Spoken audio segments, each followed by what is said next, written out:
अस्सलाम वालेकुम, सत श्री अकाल, नमस्ते। मैं हूं एजाज खान और आप लोग देख रहे हैं Filmi beat. Hi guys, this is Monica and you are watching me on Filmi beat. Well, आज हमारे साथ एक ऐसे कंट्रोवर्शियल फिगर है जो हमेशा लाइमलाइट में रहते हैं। जी हाँ, हाल ही में उनका गाना आया था टी सीरीज़ के लेवल से पल पल, और आज वो हमारे साथ इसीलिए मौजूद है कि वो बहुत सारी अपने दिल खोल के बेबाक अंदाज में वो जाने जाते हैं बातों के लिए। तो जी हाँ, चलिए स्वागत करते हैं एक नंबर मानुस की, यानी कि हमारे एजाज खान। एजाज, वेलकम टू फिल्मी beat.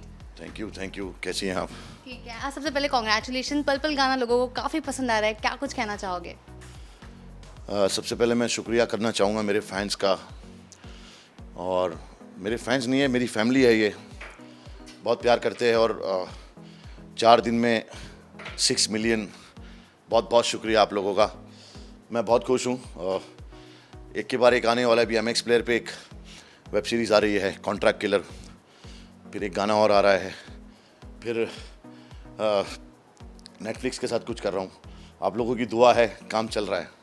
That's great, that's amazing. Okay, इसके अलावा एक तरफ जैसे कि आपने कहा काम चल रहा है, और यहाँ पे ऐसे इतने सारे लोग हैं जो लोग कह रहे हैं काम नहीं मिल रहा है, उनके बारे में क्या कहना है? देखो, काम इंसान को किस्मत से मिलता है, आप जानती है। बहुत स्ट्रगल मेरा भी रहा है। और कई कई टाइम पे लोग ऐसा भी बोलते हैं, अरे ये एजाज खान ख़त्म हो गया। मतलब किसी को भी, अरे ये ख़त्म हो गया ये एक्टर।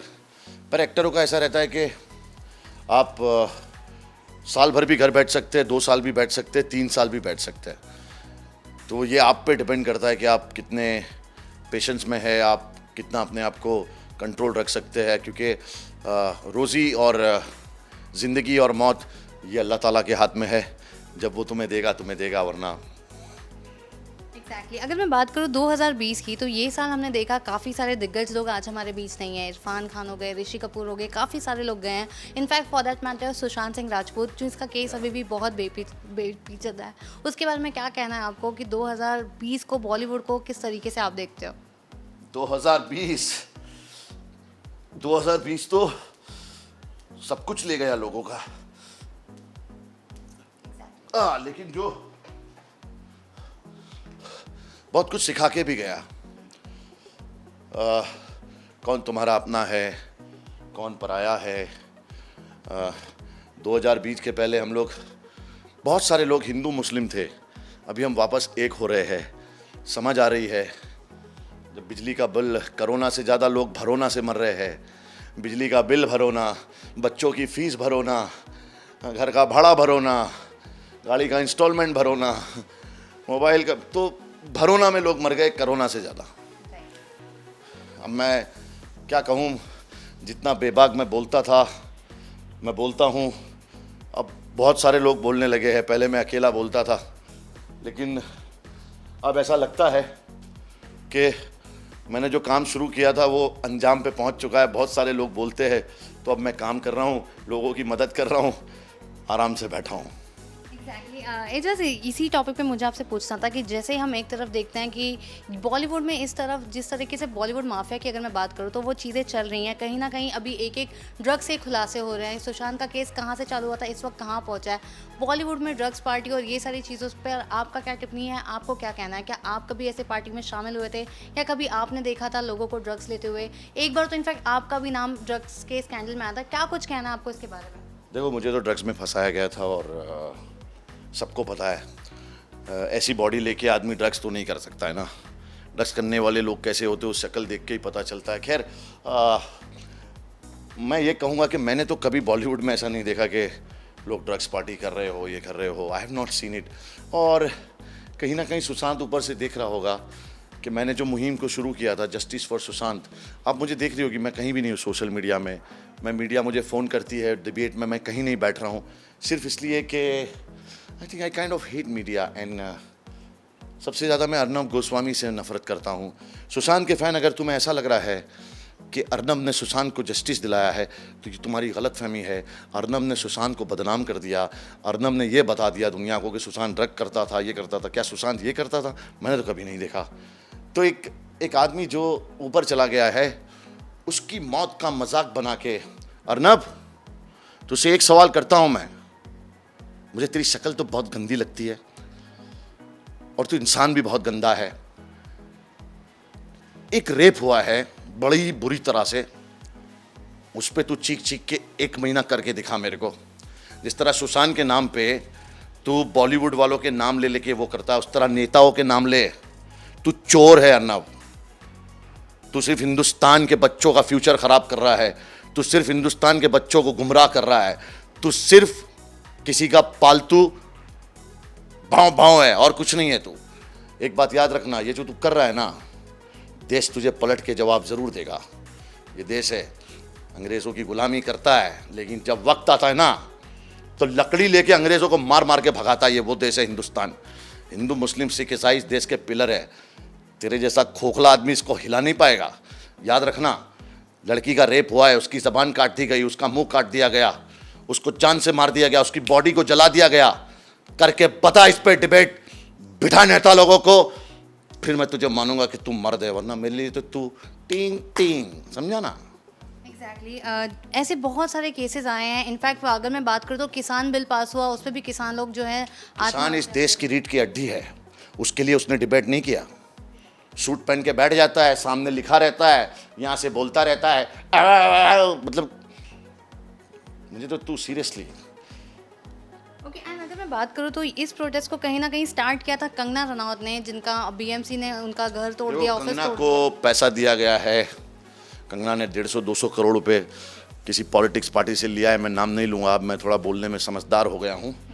तो कंगना रनावत ने 150-200 करोड़ रुपए लिया किसी पार्टी से, सिर्फ शिवसेना को, उद्धव ठाकरे को बदनाम करने के लिए। कंगना से मैं एक सवाल करना चाहता हूँ, कंगना तुमने तो सुशांत के साथ फिल्म नहीं की, तुमने तो छिछोरे की तारीफ नहीं की, तो तुम रणवीर सिंह की चाट रही थी तभी।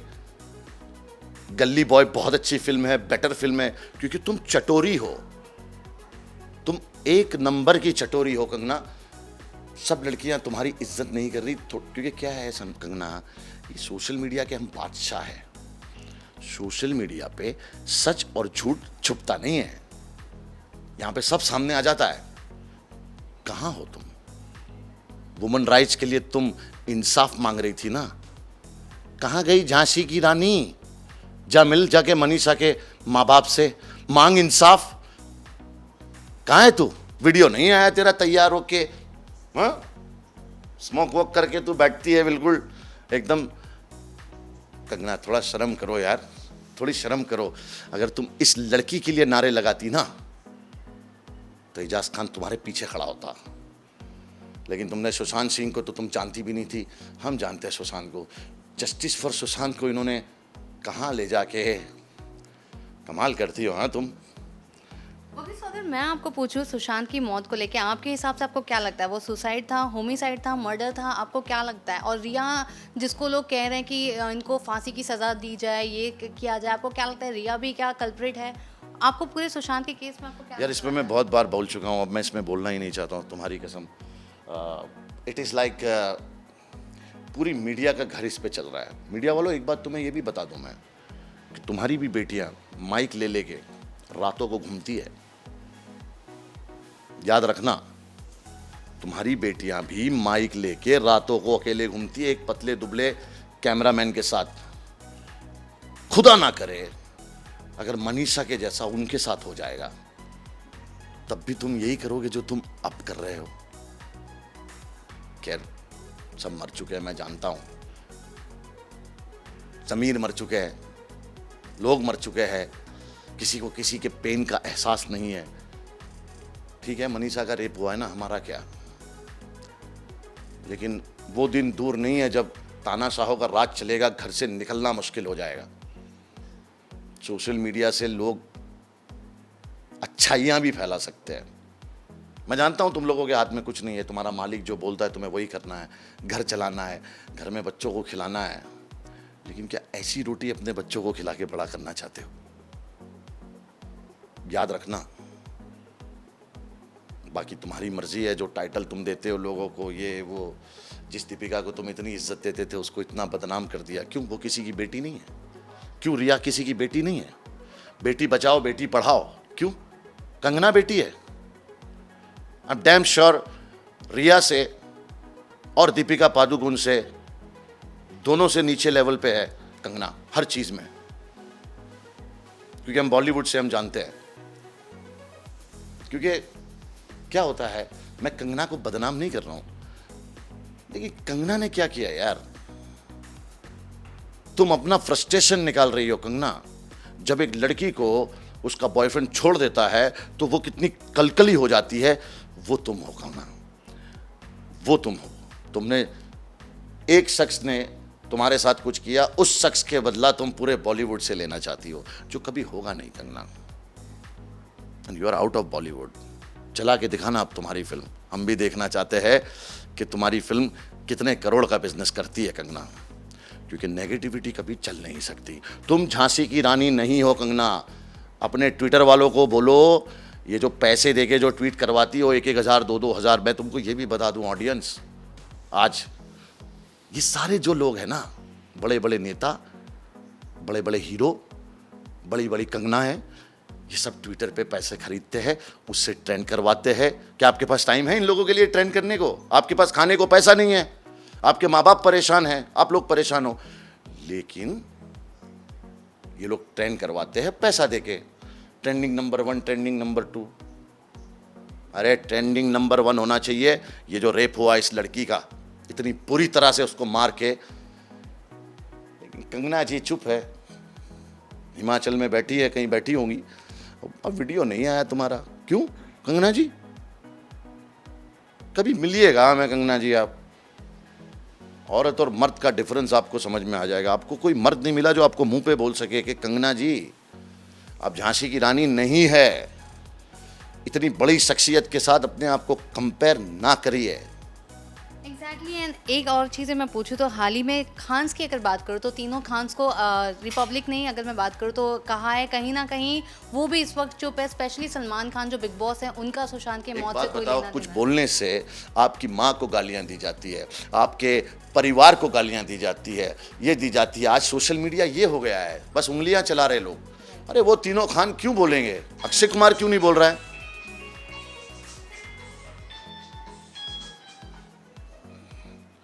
अक्षय कुमार साहब क्यों नहीं बोले? अमिताभ बच्चन जी क्यों नहीं बोले? तीनों खान के नाम क्यों ले रहा है तू? ए चश्मीश, हिंदू मुसलमान करना बंद कर, देश को बांटना बंद कर। शाहरुख खान की स्टाइल मारता है, शाहरुख खान के जैसे कपड़े पहनता है। अबे शाहरुख खान ने तेरे जैसे कई अर्नब गोस्वामी को पैदा करके छोड़ दिए। ऐसे कई घूमते अर्नब गोस्वामी, और तू बॉलीवुड में क्या, बॉलीवुड में कभी ऐसी सोच नहीं है। तू लोगों के दिल में तीन खान, ये खान वो खान। तुझे सिर्फ तुझे रिएक्शन चाहिए, क्योंकि देख जर्नलिज्म तुझे आता नहीं, जर्नलिस्ट तू है नहीं, मर्द तू है नहीं। तू सिर्फ देश में आग लगाने का काम कर, बिना प्रूफ के तू कुछ भी किसी को बोलता है। हमारे सीएम को तू कुछ भी बोलता है, महाराष्ट्र के सीएम को, हमारे होम मिनिस्टर को तू कुछ भी बोलता है, हमारे इतने सीनियर एक्टरों को तू कुछ भी बोलता है। अब मैं तुझे बोलता हूं, तू गंजेड़ी है, तू क्या क्या करता है वो तुझे पता भी नहीं है, ये सब हमको पता है। ये तू जो देश के बांटने का काम कर रहा है ना, चश्मा पहन के बैठ के, मत कर बेटा। ये वो देश है, तेरे चश्मे भी तोड़ेगी, तेरा गुरूर भी तोड़ेगी, और तेरा ये रिपब्लिक चैनल जो चोरी करके कमाया है, जो देश को बांट बांट के। बेटा बड़ी बड़ी बीमारियां हैं, कैंसर, लॉन्सर, फॉन्सर, उससे डरियो। ऐसे नहीं तो भगवान ऐसे आते हैं, ऊपर वाला ऐसे आता है, याद रखियो।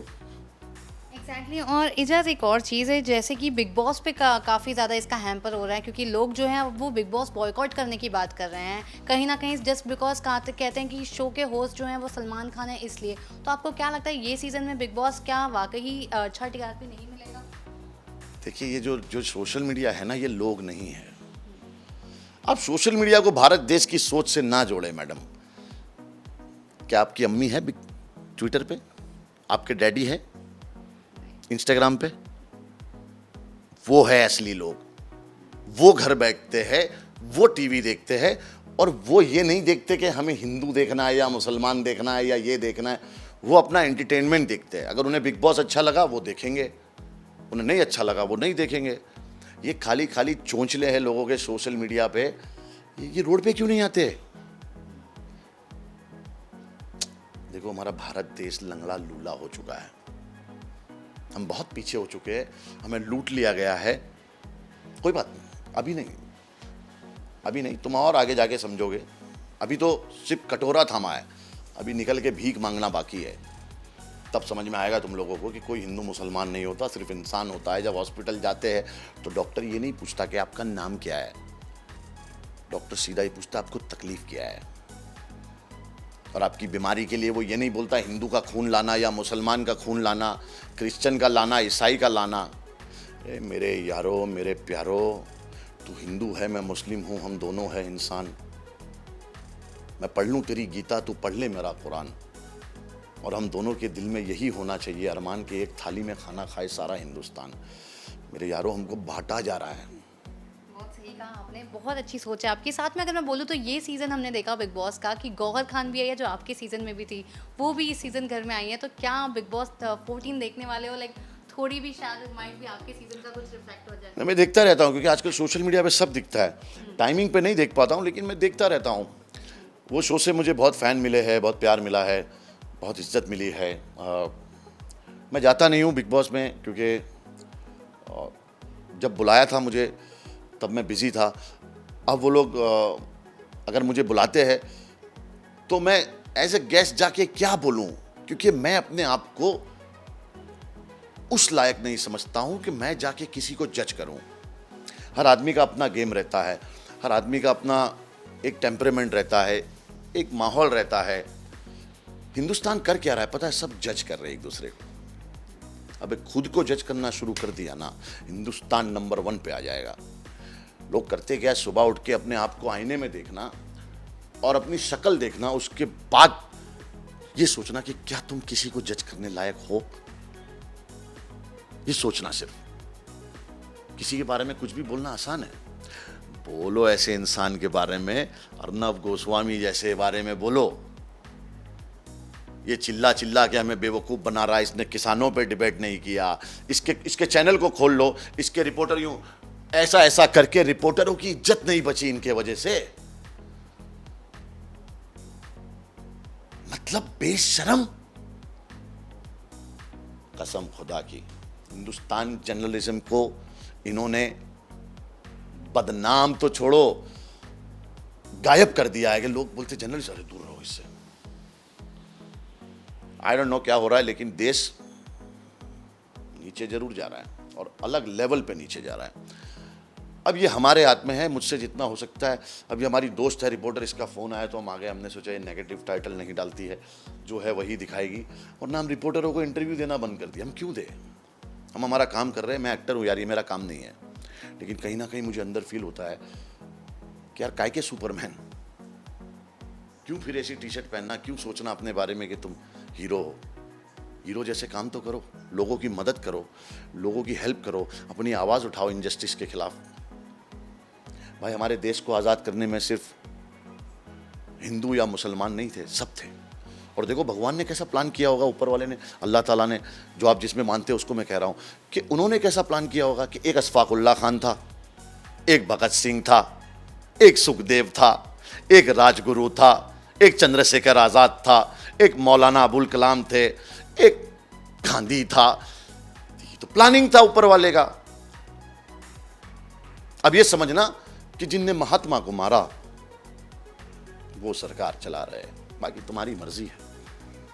ओके, बॉलीवुड में नेपोटिज्म को लेके बहुत बात हो रही है। कहीं ना कहीं करण जौहर जो है वो टारगेट लिस्ट पे आए हैं। आपको क्या लगता है बॉलीवुड में नेपोटिज्म सच में होता है? देखो करण जौहर, अगर मुझे कोई पसंद नहीं है ना इस बॉलीवुड में तो वो करण जौहर है। बट फिर भी अगर मुझे कोई चीज़ पसंद नहीं है तो मैं झूठ नहीं बोल सकता। करण जौहर का तो पहले से उसका वो है कि मैं सिर्फ स्टारों के बच्चों के साथ, या आप स्टार बन जाओगे तो आपके साथ काम करूंगा, तो गलत थोड़ी है भाई। आपकी चीज़ें आपको जिसको देनी है दो, जिसको बेचनी है बेचो। कोई का नेपोटिज्म, और देखो सुशांत के साथ तो बिल्कुल नेपोटिज्म नहीं हुआ है, ये याद रखना। आपको पता है रणवीर सिंह कहाँ से आया है? दिल्ली का एक नॉर्मल लौंडा है, वो स्टार है बॉलीवुड का। सुशांत सिंह बिहार का एक नॉर्मल लौंडा था। एकता कपूर ने उसको पहला ब्रेक दिया। एकता कपूर बहुत बड़ा प्रोडक्शन चलाती है। दूसरा ब्रेक आपको पता है किसने दिया उसको? याद है नहीं याद है आप? कापियो 6 अभिषेक कपूर। तीसरा ब्रेक पता है आपको किसने दिया उसको? यश चोपड़ा। चौथा ब्रेक बताऊं? साजिद नडियाद वाला। पांचवा बताऊं? बहुत है उसकी, सिर्फ बड़े लोगों के साथ ही काम किया, काहे का नेपोटिज्म सुशांत के साथ हुआ। ये सिर्फ प्लानिंग करके, नहीं समझोगे तुम, नहीं समझोगे। और मैं तुम्हें समझाना भी नहीं चाहता हूं, नेपोटिज्म काहे का यार। अरे मेरे भाई ये बात बता, अगर तेरा बाप राजा है तो तेरी जगह किसी और को तो नहीं मिलेगी ना, तेरे को ही मिलेगी, तू उसका बेटा है। अगर तू उसको नहीं चला पा रहा है तो कोई और ले लेगा वो जगह को, लेकिन पहले तो तुझे ही मिलेगी ना। अब मैं तुझे इसका उल्टा बताता हूं। अमजद खान बहुत बड़े स्टार थे, कहाँ है उनका बेटा? फिरोज खान साहब बहुत बड़े स्टार थे, कहाँ है उनका बेटा? संजय खान साहब बहुत बड़े स्टार थे, कहाँ है उनका बेटा? अमरीश पुरी, प्राण, कादर खान। मेरे भाइयों, बॉलीवुड में जो चलता है वो चलता है, और जो नहीं चलता वो नहीं चलता। आमिर खान बहुत बड़ा स्टार है, उसका भाई फैजल खान कहाँ है? कोई नेपोटिज्म नहीं होता, बड़ी मेहनत लगती है इनको। एक इंटरव्यू में इतनी मेहनत लगती है तो एक फिल्म बनाने में आदमी का खून पसीना जाता है। ऋतिक रोशन का बाप राकेश रोशन साहब एक डायरेक्टर थे नॉर्मल, उनका बेटा सुपरस्टार है। क्यों? क्योंकि मेहनत करता है, मेहनत से बॉलीवुड में मिलता है। भाई आप आएंगे बोलेंगे हम शाहरुख खान का जगह ले लेंगे, तो मेरे भाई मत आना। वैसे भी बहुत भीड़ है बॉलीवुड में, हर आदमी आईने में देखता है, बोलता है मैं शाहरुख खान, मैं सलमान खान, मैं ऋतिक रोशन, मैं गोविंदा। ए मेरे भाई, ओके, लोगों का कहीं ना कहीं बॉलीवुड को देखने का नज़रिया बदल गया, तो आपको ये कितना सही लगता है, कितना गलत लगता है? आजकल स्टार किड्स की मूवीज़ बैन करें, आलिया भट्ट की सड़क 2 को इतने डिसलाइक मिले, नंबर 1 हो गया था सोशल मीडिया के वजह से, जो है OTT प्लेटफॉर्म पे। इस पर आपको क्या कहना है? लोगों का बॉलीवुड का देखने का ये नज़रिया कितना सही है या कितना गलत है, और आने वाले वक्त में क्या लगता है कितना असर गिरेगा ये बॉलीवुड पर? ये सब तुचरे लोग हैं, झूठे हैं लोग।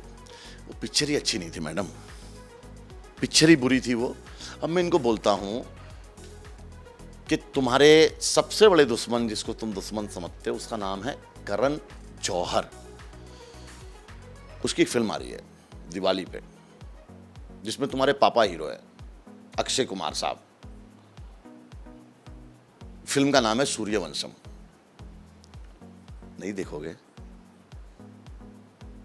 क्या झूठ लगाया है रे, थोड़ा जमीर को जिंदा करो रे हिंदुस्तानियों। जमीर मर गया है सबका, मेरा तो जिंदा है, तेरा जिंदा है क्या? चेक करना। और मुझे गाली देने से पहले ये बात सोच लेना, जो गाली तू मुझे देगा सीधा तेरी अम्मी और तेरे अब्बा को लगेगी। लिख तेरे को जो लिखना है, और बात सच लगे तो उस पर अमल करना। एग्जैक्टली, तो आने का आपको क्या लगता है कि आने वाले वक्त में कितना नज़रिया लोगों का जो है वो बदलेगा, या फिर जैसा था वैसा वापस हो जाएगा? लोगों को कभी ना कभी सच्चाई पता चलेगी। अरे ये वो लोग हैं जो माँ बाप के नहीं हुए, भगवान के नहीं हुए, अल्लाह के नहीं हुए, जीसस के नहीं हुए, ये कुछ याद नहीं रखते। तुम इनके लिए 12 बार अच्छा करो, ये याद नहीं रखेंगे। 13वीं बार थोड़ा सा बुरा करोगी ना, ये उस पर बैठ के लेके चीख चीख चीख चीख करते रहे। सब नेगेटिव लोग हैं।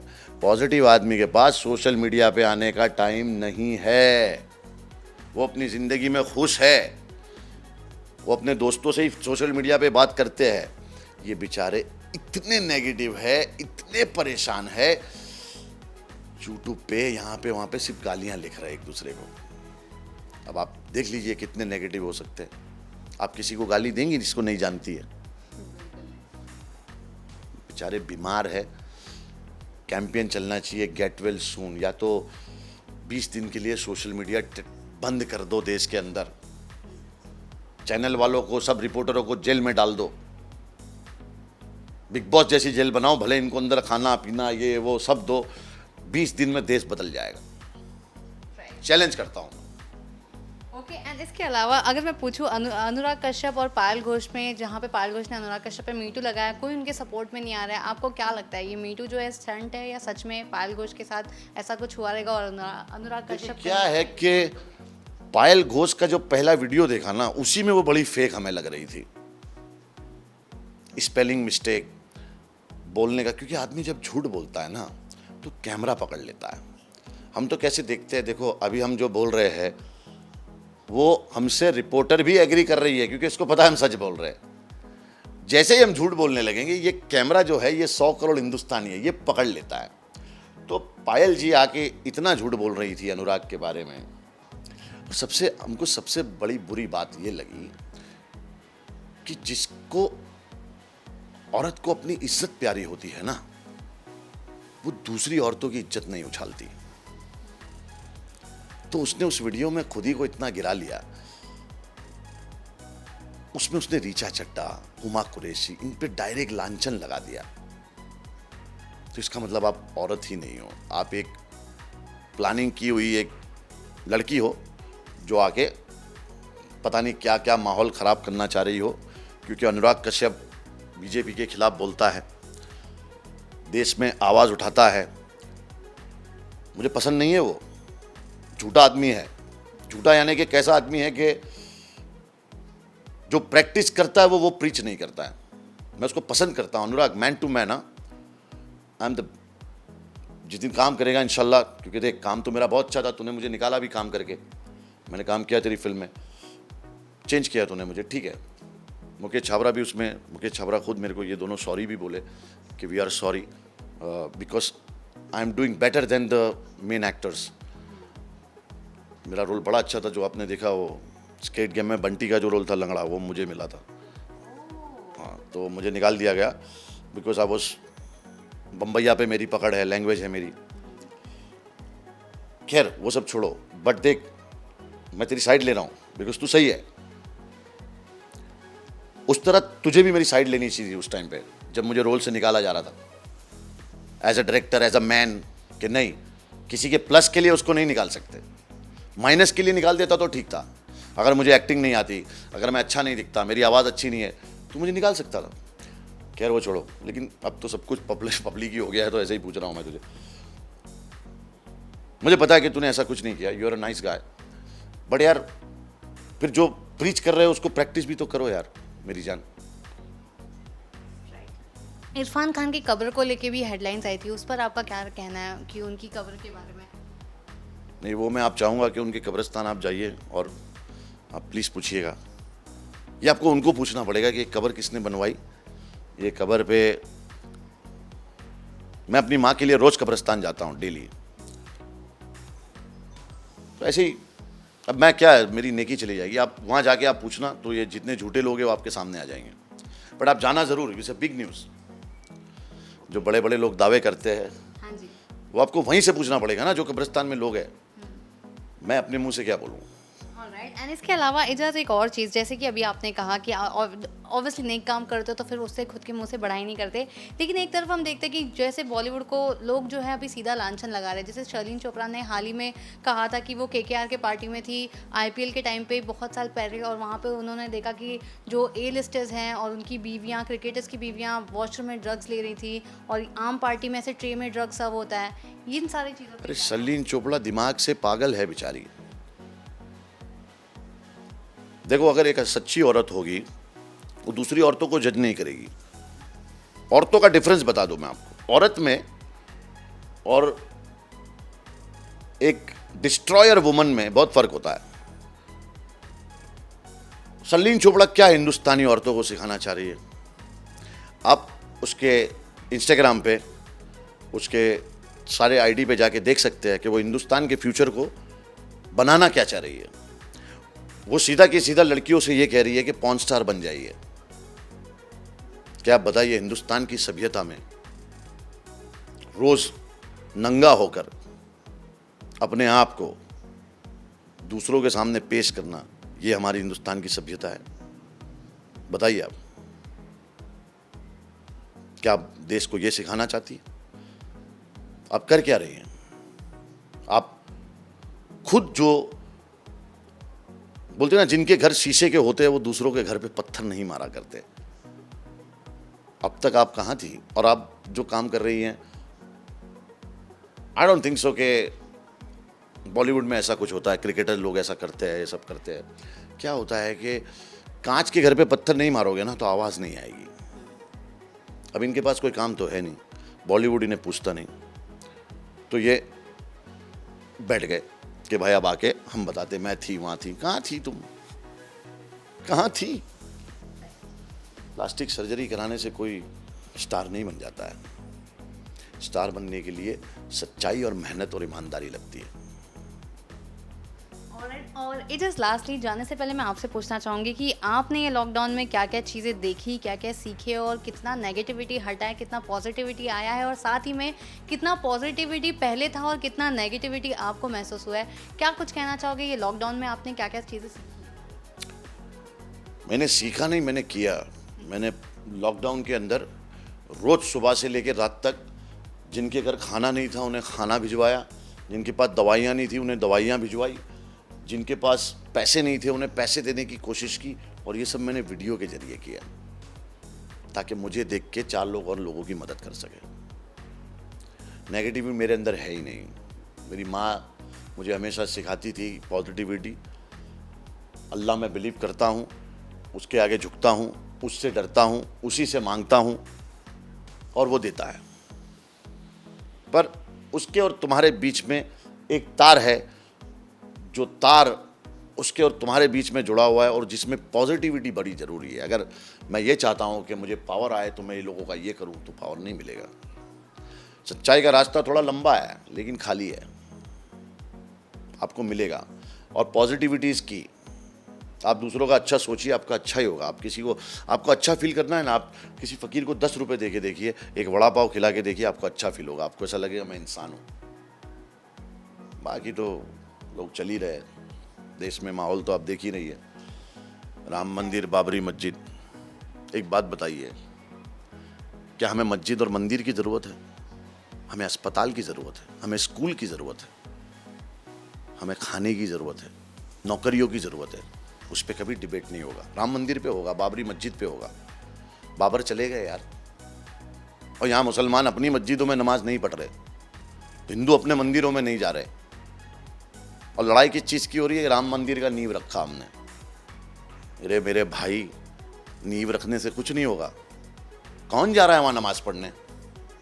कौन जा रहा है वहाँ पूजा करने? जो लड़ रहे हैं, जो लोगों को बेवकूफ़ बना रहे हैं, मौलाना भी और पंडित भी, ये खुद वहाँ नहीं जा रहे और ये लोगों को बेवकूफ़ बना रहे। खैर, कुछ नहीं होगा। मैं 1000 बार बोल दूँ, कुछ नहीं होगा। ऑलराइट, सो लास्टली एजाज जाने से पहले क्या कुछ आप मैसेज देना चाहते हो आपके फैंस और फॉलोअर्स को, और क्या कुछ आप उनको कोई सीख देना चाहोगे जाने से पहले? मैं कौन होता हूँ तुम्हें कुछ सिखाने वाला? भाई, तुम कुछ समझदार हो। बट यही है कि हीरो के जैसी ज़िंदगी जियो, विलन के जैसी नहीं। सुपरमैन बन के जियो, बहुत मज़ा आएगा।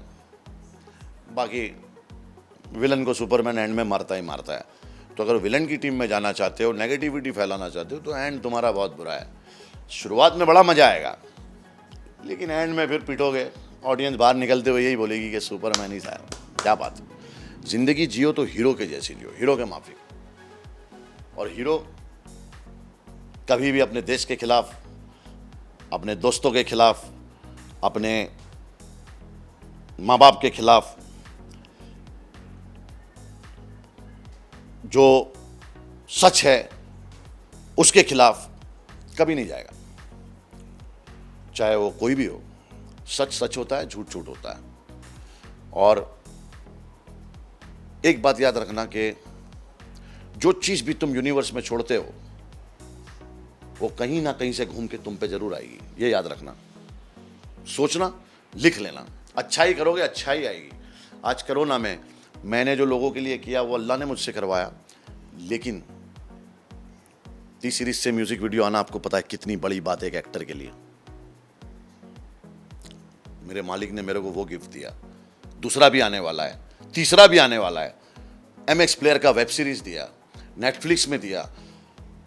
और क्या लेगा आदमी एक एक्टर के लिए? उससे बड़ी बात क्या हो सकती है कि आप लोगों ने मुझे इतना प्यार दिया कि मेरा गाना 6 मिलियन हो गया 4 दिन में। आई एम वेरी हैप्पी, मैं बहुत खुश हूँ। Alright, thank you so much Ejaz हमसे बात करने के लिए, एंड आई होप कि आपकी जब भी अगली वेब सीरीज या सॉन्ग आए तो हम दोबारा आपको मिले। Thank you so much for giving us time. Be positive. Yes, एक चैनल आईडी फिल्मी बीट।